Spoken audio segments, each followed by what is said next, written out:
So as a lot of you may already know, I tried to switch to leverless when Street Fighter 6 first came out, and long story short, 4 months later I ended up selling it. It was a fine controller, just a little too small for my hands, but when 2xKO Alpha was getting released, a lot of streamers that have tried it said that they think leverless might be the way to go for that game.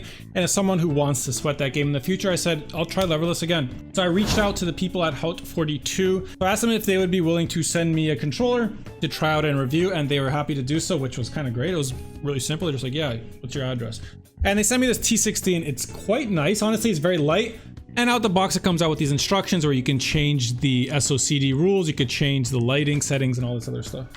But I'm not gonna lie, I just wanted to play some fighting games. So I opened up Guilty Gear Strive and I thought to myself, this is just so much nicer feeling. My old controller, it had much smaller buttons. If you've been playing on stick for most of your life like me, switching to a controller where the buttons feel like almost half the size and much more squished together, it just felt weird. Even though I wasn't like dropping combos or anything, it did not feel like I was playing these fighting games in the way I loved. I don't know how to explain it. I'm sure other people have went through it as well.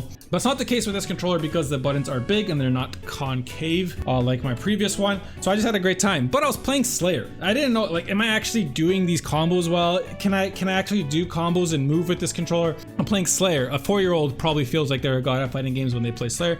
I opened up Grand Blue Fantasy Versus. I haven't played this game in a while. I thought to myself, I'll try out my old character UL, who, you know, it turns out she's actually also a gorilla. But, you know, the combos felt nice, everything felt smooth. But it turns out, you know, these people over at ArcSys, they made some changes to UL that I'm not a big fan of. Why is this minus now and doesn't even combo? It used to be +2. Like, what's going on with her stance, man? So I booted up Street Fighter 6 and I thought to myself, you know, let's try it out. And honestly, it feels nice. My biggest issue when I was playing Street Fighter 6 before, I could not do Cammy's dive kick too well with a leverless controller. I saw this video from Chris F that I'll link in the description about a kind of input shortcut to do Cammy's dive kick. And even when I first saw this video, I didn't actually have a leverless at the time. It made me want to try it again because that was one of my biggest pain points. And yeah, right now I actually think, no joke, I will use this controller going forward. This is not a hashtag ad. They didn't say I had to, you know, they didn't pay me to say anything nice. They just said, yeah, try it out. Because two things. One, the biggest issue that I had before was the dive kick, and I feel like that's solved. Had nothing to do with the controller. But two, I swear it feels like I am cheating by putting a drive impact button here.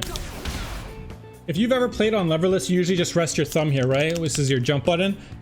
By being able to map the button right beside it into drive impact, I swear to you, it feels like you've entered the Matrix when people try to drive impact you now. This was something a lot of people talked about with pad, right? I actually tried a PS5 pad as well, but my thumb just like hurt. I don't know if I have arthritis or the D-pad is just too small, but it hurt playing this too much. But one thing for sure that's kind of just OP is that you always have your fingers just sitting here, right? So if someone drive impacts you, there's no travel time, just boom, boom, right? When I was playing on a arcade stick, that's not the case. I had to kind of make my pinky travel to the right side of my controller, and I swear sometimes I'm sure everyone's experienced this. You get hit by a drive impact in the corner and you get kind of stunned or whatever, and you say to yourself, I pressed it. I swear I pressed that shit. I'm not even kidding. I would get so salty about this that I would check my VOD on CFN, and I would see the amount of frames I was off by. Sometimes it's 2, 3, whatever. But now it doesn't matter because having your hand there, like, there's no travel time. You just press it right away. So for that reason, I actually do think I'm going to stick to this controller while I'm playing Street Fighter, because, you know, the dive kick feels much more natural to me now, and drive impact isn't the biggest deal, but when you do get hit by it, you just feel so stupid. And that's something I do feel like it's just like a straight up buff to have any 16 button controller when you're playing Street Fighter 6. I'm not sure about 2xKO. As I said, I wanted to try stick. I mean, I wanted to try leverless for 2xKO specifically. That was like my original idea. But because I didn't get a leverless in time, I ended up just using my stick during the alpha, and I thought it felt fine. So I don't know what I'll end up playing, but maybe having my thumb next to a parry button in a game like 2xKO, for example, will also just be a big buff. Honestly, I don't have anything to complain about with this controller. The buttons are bigger than the one I was used to before, which is just a huge buff for me. If you wanted something like tiny and compact, this one's a little bit bigger, nothing crazy. I really like the size that fits on your lap just perfectly. The one thing for sure that maybe is a deal breaker for some people is that it does not natively work on PS5. You can buy an adapter to make it work on PS5. I play all my fighting games on PC, and I have for years, so to me that's not a big deal. But I do own a PS5. Maybe someday I would want to try this on there, and I don't know if I'm down to buy an adapter. So that's for sure one of the deal breakers. But to me, I'm not gonna lie, I was actually pretty surprised. Right now, these things go for less than 100 Canadian. I think it's like 80 something.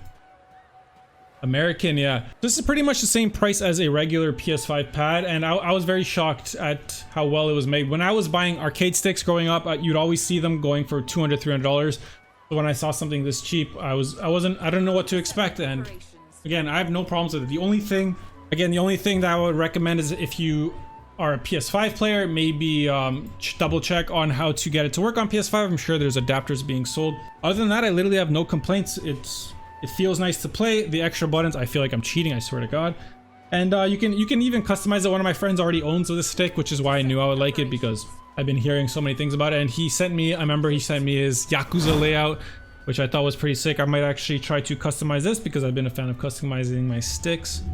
I actually really want to try their M16 as well. I'm going to see if I can get my hands on one of those. Honestly, I'm just going to keep trying this controller. I really, really love the idea of having extra buttons.